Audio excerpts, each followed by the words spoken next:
Today is November 30th, 2014. And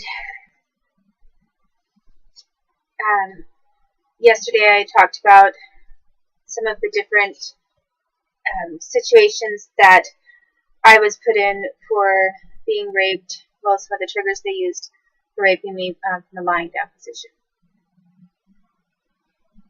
And as I explained, the United States government had developed several strategies to make it to facilitate rape of me by their government employees who knew what sequence of cues to use in order to give me death threats. Basically, is what it came down to, because I was tortured repeatedly, often, and consecutively by many individuals, and for many years, to respond to those cues, and if I didn't, and even when I did, sometimes to reinforce the fact that they were going to torture me if I tried to resist in any way, they would torture me anyway. So all of that was hinging on their comments about, you're lucky this time and you're lucky that time, but one of these times, one of us or someone will kill you, can kill you at any time. We get tired of you for some reason, we can kill you. So they put a death threat into their rape of me. And, when someone just gives a death threat once and then never hurts you, it doesn't seem like that big of a deal, but they were giving death threats and seriously torturing me, chaining me up to beds, locking me in closets, depriving me of food and water, punching me in the stomach, pulling out teeth before my teeth were ready to fall out on their own when I was a kid, jamming objects into my vagina in places that people couldn't really have a look at and know that anything was happening to me, cutting me, putting some kind of acid on me that burned the skin, then covering it up, and electrocuting me with this electrical box that they used. They also used some other kinds of mechanical objects. Again, what I mean by that is parts used for cars and automotive types of things. And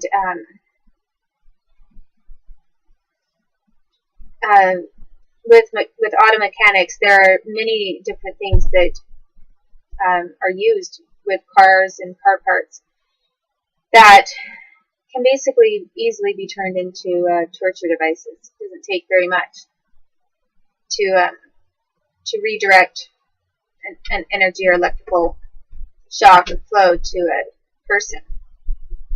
Some of those situations. So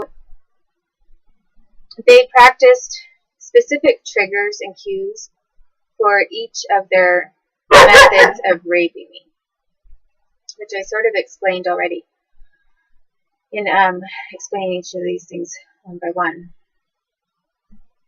So another tactic that they used, one thing that I did not mention yesterday when I was talking about being trained to lie down and accept being raped, is that in addition to having that done to me at relatives' houses with a bunch of non-relatives, actually, and government people, and some non-government people, but individuals who worked with the government. And in addition to that, and in addition to the fact that that was actually also practiced in England by some of their individuals, and again, as I say, I haven't really touched on Canada that much, but they were also involved. There was at one point, after all of that training when I was sort of when I was a very little kid, all the way up to being an older middle school age child, I would say. Up to that point, they practiced pretty much the same thing over and over with that. But then at one point, I think I was about, I was slightly older, maybe age 9 to age 10, or not age 10, age 9 to 9, well, maybe around age 9 to age 10, around that time. I was then raped by about 40 individuals who were primarily cops. From my knowledge of having seen some of them before and where I saw them and who they worked with and who they met up with, they were like 80% cops and maybe 20% military. And they didn't practice everything. I think they wanted to see how well I had adjusted to accepting to being raped. And actually, before all those cops came in, there were a couple of other smaller sets of like maybe 6 men or so who came in, and they would sometimes orally sexually rape me, and then if I resisted at all, then they'd beat me up, and then they'd leave in their group, and maybe it was consecutive, one man after the other man, but then they would leave. That also happened with a number of FBI individuals that came to my house and pretended to be reading. Well, they read me a bedtime story and laid in my bed. I mean, these were FBI agents. I specifically remember some of them. And then they'd lie on top of me and assault me and then leave. And actually, the FBI agents and a couple of the smaller groups did this to me before the larger group of what seemed to be local and state police for Washington State, because this happened at my house in Moses Lake, Washington, and military. And Moses Lake has a military base. It's a town that was developed on agriculture and military. It has one of the largest international airports in the United States, and it is a military base. It was one of the first international airports for the United States, which, you wouldn't really think about because Moses Lake isn't really well known on the map to most people. But that's how it started out, and they still have a very strong military presence there. So, living in that town is kind of like living in an FBI/military base, basically. And so first, these other groups of individuals came in and did this to me, along with the other groups at relatives' houses in Kashmir and Dryden. And then the cops came in, and what they did that was slightly different from the sort of planned routine that I was trained for, which usually involved pressure upon my body, threat of a knife, and hearing a zipper being unzipped. What these cops were doing is instead of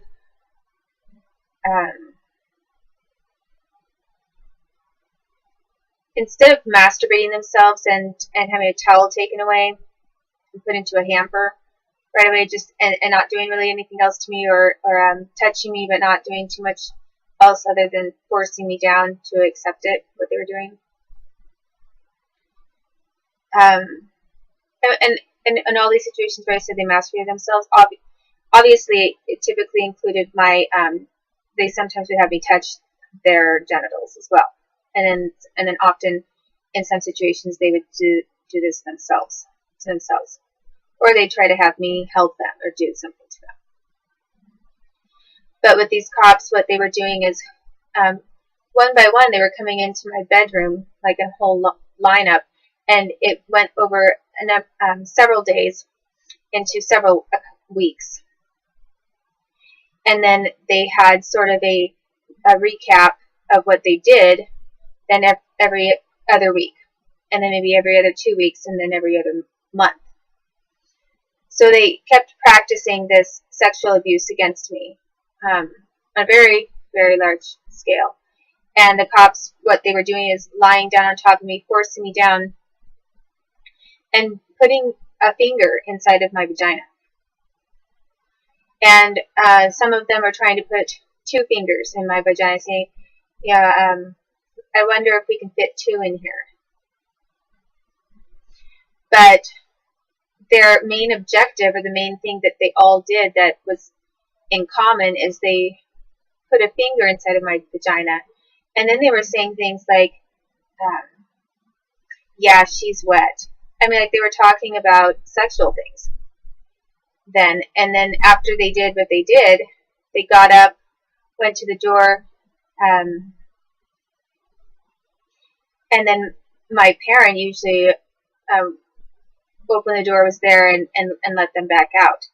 And sometimes I saw an exchange of money. It looked like they were giving money to my parents, but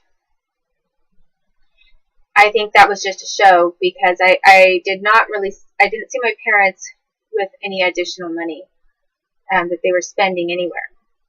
I think it was just kind of a mockery of me by cops to imply that I was nothing more than a prostitute. They could just go in. It was like I was a kid, but they treated me like I was nothing more than a prostitute that all these cops who worked for the United States government could rape. And by that point, when they were forcing me down and with their body weight and everything, I didn't resist, because I had already been trained not to resist. And maybe a couple times I sort of tried, and then they'd do something and remind me, this is what we'll do if you try to do anything. And they were also telling me, they were also using this to let me know, do you know who I am? They were saying things like, I'm a cop.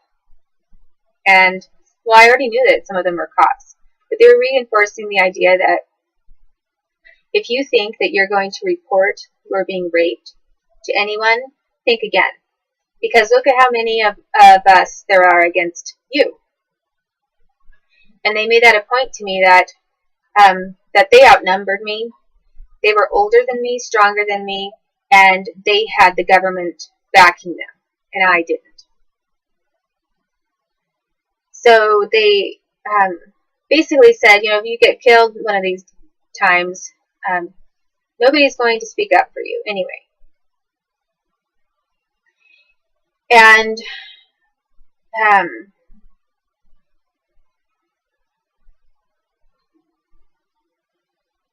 so that's the kind of thing that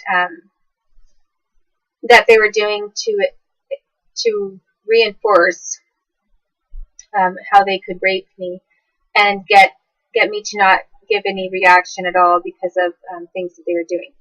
They also, one thing that I had forgotten until yesterday again, thinking about some other things and remembering more, is the same detective that was assigned to this rape charge that I made against Josh Gatov when he raped me, and then who I tried to report Robin Bechtold raping me to.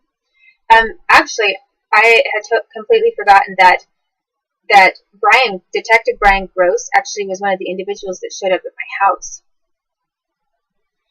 And he showed up with a group of about 3 or 4 men, and one of them was Josh Gatov's dad.